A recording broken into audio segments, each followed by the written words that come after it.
All right, ladies and gentlemen, viewers and subscribers from all over the world, you are welcome to another great episode on your favorite political talk show, The Truth, with Ben Jokes. Under the APC, Nigeria remains in an unending circle of failure and retrogression. Look at this. Nigeria's national grid collapses for the second time in 2025. Homes, businesses in blackout. Now, there are three possible reasons for this frequent collapse of the national grid, but none of these three reasons is anything short of disgraceful. Reason number one is insecurity. It could be the handiwork of bandits and Fulani miscreants who are not enjoying the loot of the APC as much as they used to under Buhari, because it is now a Milocon that has taken over. But it is the failure of this administration to end insecurity that is aiding the bandits. So it's disgraceful.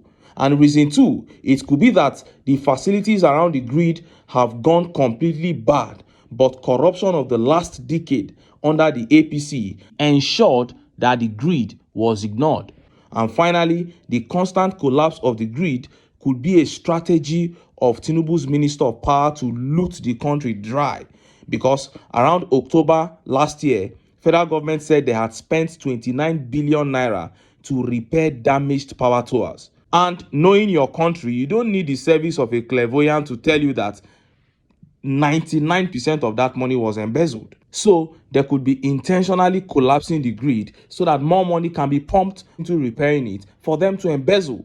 And few hours ago, the war between Yoruba and Fulani Muslims worsened when Yoruba rejected Sultan of Sokoto as the head of all Muslims in Nigeria due to his attempt to force Sharia law on the southwest. And just as Nigerians were yet reacting to that, that big update from the Senate began making the rounds. The Inspector General of Police, Egbetokun, is under fire as he failed to account for 3,907 guns, 3,907 firearms, mainly AK-47. IG Egbetokun, what are you doing with Nigeria's guns? And the worst of all was that when they were forced to explain what happened to the guns, they began requesting for a closed door meeting. They said they should not make it public. Let them go closed door before they can explain what happened to the guns. Before I show you details of these top stories and how Nigerians reacted, let me quickly show you this video by the Executive Director, Civil Society Legislative Advocacy Center. Now, some of the issues he raised are the issues that should dominate every public space in Nigeria. How our country has gone from being a decent country to a zoo. See the video. You can see that clearly how devastating it is. Now you can no longer, conduct election free, fair in this country. You have to do vote buying. You have to undermine the internal democracy in the political party system in the country to even emerge. They have killed even membership, active membership in the political party system. You have some people who are the leaders or who are the fathers and mothers of the political party. So one person decides who becomes senator, who becomes House of Rep, who become, even councillor. That is the kind of system you have in the political party. There's no genuine political party membership that allows members' participation in the decision making, and ownership of the party. So you have to fix that. That's why we've been calling for political party reforms in the country, so that it is no longer this kind of system where, it is only the governor, the president, who are the, people that decide everything. As it is now, whatever the president wants, that is what will happen at the ruling party, for example, at the national level. At the state level, whatever the governor wants is what will happen. That is not what is obtainable in Nigeria in the First Republic and the Second Republic. You have a clear distinction between the party officials and the government that is in place, But now, since Obasanjo came to make himself, to combat himself as party leader, that's how this continues to happen in the country. So the president is everything. In the Second Republic, you see when the ruling party, which was MPN, you see the party leader at that time, you would see he was very prominent. You talk about party supremacy. Exactly. And you see the president playing his own role, But in this system since 1999, you could see that everything has been coerced, everything it is centered around the president or the governor. So we have to do something. Secondly, go ahead. Secondly, you have to do something about judicial corruption in this country. Nigerians are having completely losing confidence in the ability of our judiciary to dispensate justice, because some people are procuring judgment even not to be, cautioned for corruption they perpetrated in their state or in any public office. You cannot have such kind of system that a judge will give a perpetual injunction that after you have looted the state or the office you occupied, that nobody should even ask question, not talk of, investigating you, not talk of even asking your associate. This is the kind of judgment that some judges are giving. There's no way democracy can flourish with such kind of sin. So you rig an election, you say, let's meet in the court. And now court is now taken over the role of INEC.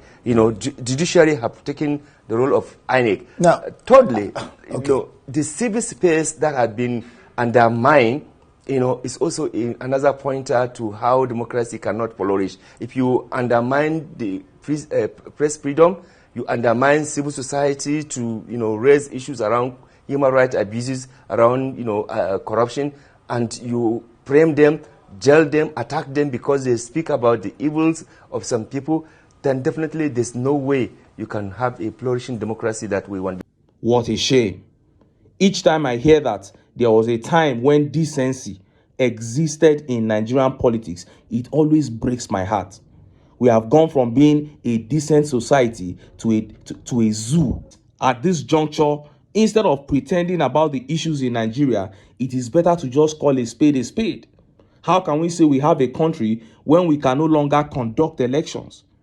Alex Otti and few Labour Party lawmakers that emerged, or maybe Fubara, were the only real results from the entire cycle of election conducted last year.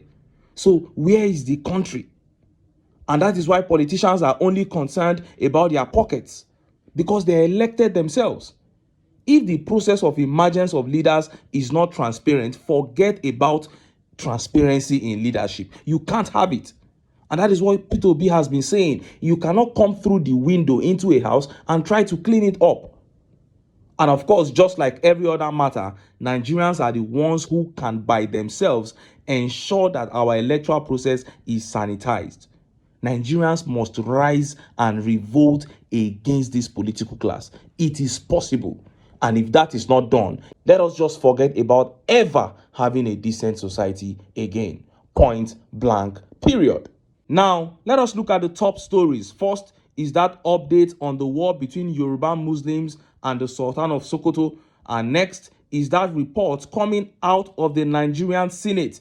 Inspector General of Police Egbetokun cannot account for 3,907 firearms, mainly AK-47. Let's start by taking that update from the Yoruba groups. Look at how the papers reported it. Oduduwa Nation movement to Sultan of Sokoto. Islam doesn't mandate Yoruba Muslims to recognize you as their leader, Sahara reporters. The Yoruba Nation self-determination movement has described the Sultan of Sokoto, Sultan Muhammad Saad Abubakar III's recent call for the imposition of Sharia in Yoruba land as disrespectful. The secessionist group stated this in a statement signed by its leader, Professor Banji Akintoye, arguing that no Islamic provisions mandate Yoruba Muslims to accept Sultan as their leader. The statement read in part, "We Yoruba people have read your statement that was sent to the public through the Deputy National Advisor of the Nigeria Supreme Council of Islamic Affairs, Imam Harun Eze, following the failed attempt to impose Sharia court on the Oyo and Ekiti states of the Yoruba people of the Nigerian Southwest. Since your spokesperson, Imam Harun Eze, made your statement to the public, we also hereby make our response public." The Sultan's message claimed that the Sultan is the head of Islamic religion in Nigeria. Well, while our Yoruba Muslims faithfully surrender their lives to the Almighty God Allah and fully exalt Allah's great prophet Muhammad, most do not know the Sultan as their leader. There is no provision in the tenets of Islam that lays the duty on our Yoruba Muslims to accept the Sultan of Sokoto as their leader. All Yoruba people of all religions have our own traditional rulers, which traditional rulers are among the most revered on the African continent, and of whom the Ooni of Ife and Alaafin of Oyo are the foremost and the topmost royal fathers of all Yoruba people. Therefore, it is important to get rid of the presumption that the Sultan is the leader of Yoruba Muslims. That the Sultan is not leader or father of Yoruba Muslims is clearly borne out by the fact that while during the past 10 years, the Sultan's Fulani people have killed countless thousands of Yoruba Muslims in all parts of Yoruba land, have destroyed the farms, villages, and other assets of Yoruba Muslim farmers, have raped and killed countless Yoruba Muslim women, and have kidnapped and extorted millions of naira as ransom for countless kidnapped Yoruba Muslim men, women, and children, the Sultan of Sokoto has not at any time raised his influential voice against these heinous crimes by his Fulani people against Yoruba people, or even at least against Yoruba Muslims. How would Sultan ever criticize the Boko Haram and the bandits when he came out himself to say this? You fight Almighty Allah when you fight Boko Haram, Sultan of Sokoto. That was what this man said on the 24th of February 2020. So how do you expect him to come out and criticize what the Fulanis are doing in southwest Nigeria? And the issue here is very clear. Islam is the weapon with which the Fulanis seek to conquer the world. So in Nigeria, they tell you Sultan of Sokoto is the leader of all Muslims, and every Muslim must consider him superior to all authorities. And once any region conforms to that, that region is gone, because they will then introduce Sharia, introduce banditry, terrorism, and all manner of vices to your region. Then the final step is to replace your language with Hausa, because your children will be taught in Arabic and Hausa. And before you know it, a Fulani man will become the governor of Ogun State. That is what the Yorubas are trying to reject now. And I hope they succeed, because I love the Southwest. I don't want them to become slaves of the Fulanis. And next is that story, that top story on the missing 3,907 firearms belonging to the Nigerian police. Look at how the papers reported it. Police must explain what happened to missing 3,907 firearms. Senator. The Senate Committee on Public Accounts is demanding that the Office of the Inspector General of Police, Egbetokun, explain missing 3,907 firearms within the Nigerian police force reported by the Office of the Auditor General of the Federation. The Deputy Chief Whip of the Senate, who doubles as the Vice Chairman of the Senate Committee on Public Accounts, Senator Onyekachi Nwebonyi, said on Channels Television Sunrise Daily program on Wednesday that it is important that the firearms are accounted for to help the lawmakers in making budgets. What we are considering is the report from the Office of the Auditor General of the Federation from 2019 till date. He gave us an insight of what they had as at 2018. But what is before us is report from 2019 till date. And in that report, 3,907 firearms, mainly AK-47, is missing within the Nigerian police force. And that is what we are discussing, Senator Nwebonyi said. When we probed further as to whereabouts of these firearms, we discovered that some were lost as a result of death of the officers that were holding them.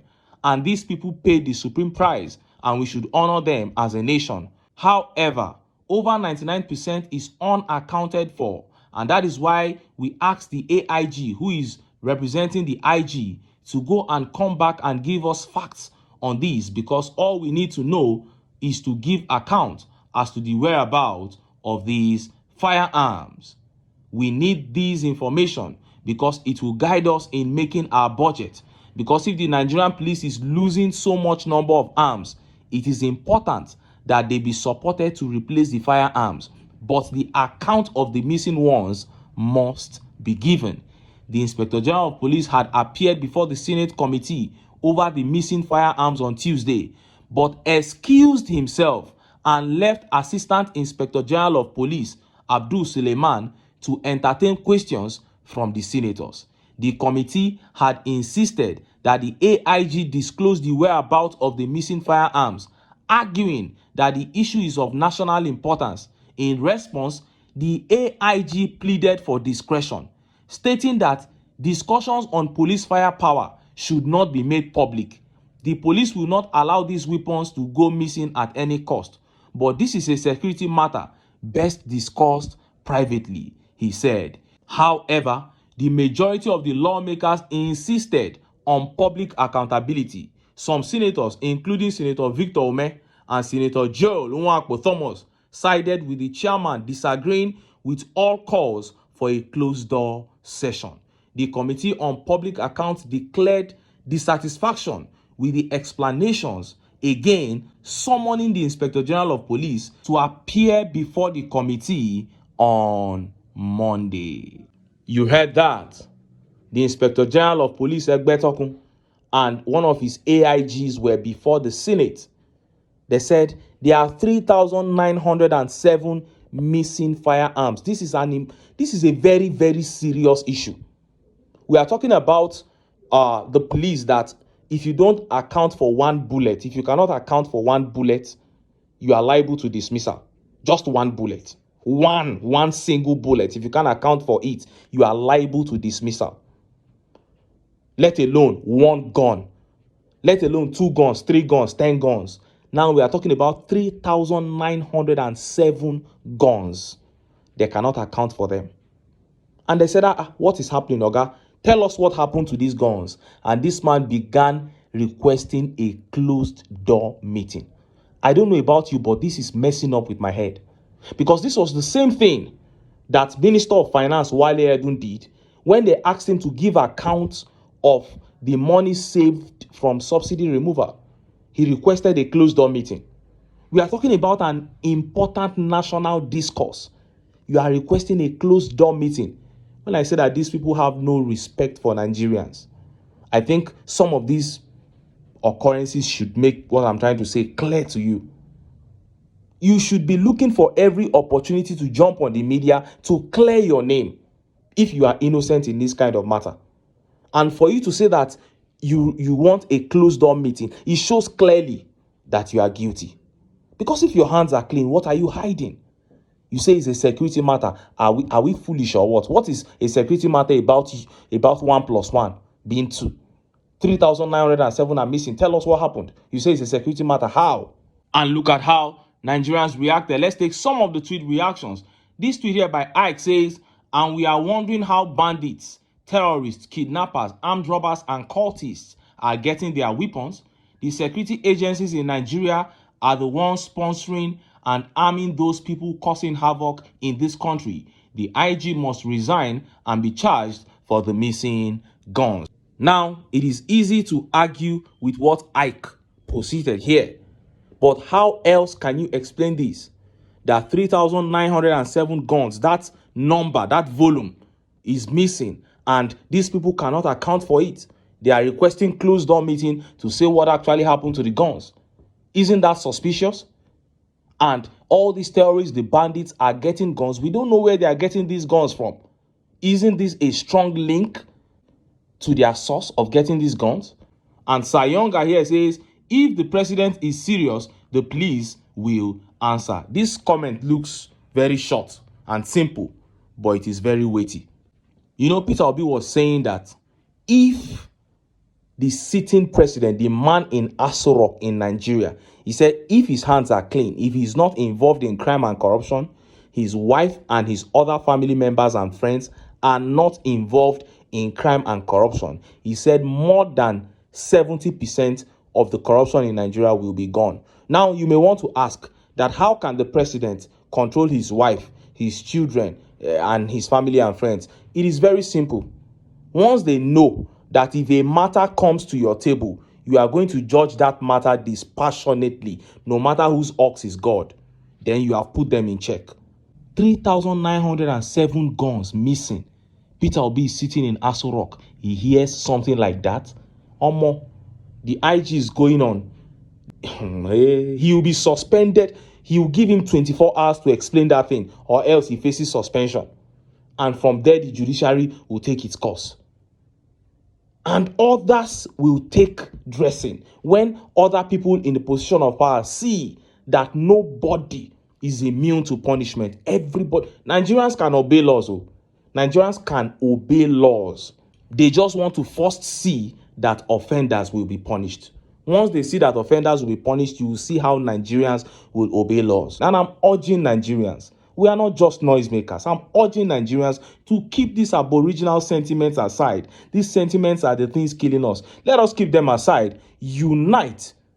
Put in power men whose hearts beat for this country and watch this country bounce back in just 1 year and take its place in the Committee of Nations. But until then, make I still enter town. Make